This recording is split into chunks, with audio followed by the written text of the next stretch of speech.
Hey, what's up? It's your boy, Ollie Boy. It's been a while since nag-vlog ako, so for today's video, since rest day ko naman and I just woke up and hindi pa ako nagdi-dinner, so let me just do a little short mukbang. I will cook pancit canton. Siguro just give me 3 seconds lang. 1, 2, 3.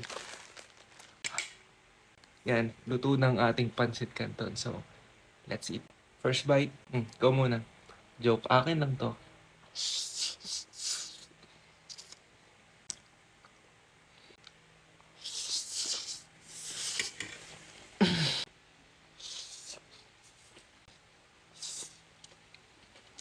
Bakit ganun? Yung isang pack ng pancit canton, kulang. Pero pag dinalwa mo na, sobra naman. So, ending nakakaumay.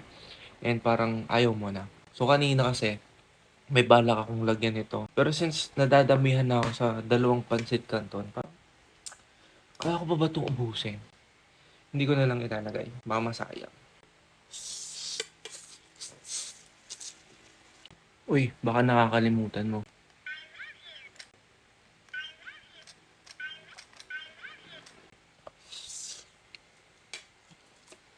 Parang hindi ko na siya kayang ubusin. Ewan ko, pipilitin ko na lang mamaya or whatever. So thank you guys for watching. Just don't forget to tap the heart button for more videos. E di kung ayaw nyo, di wag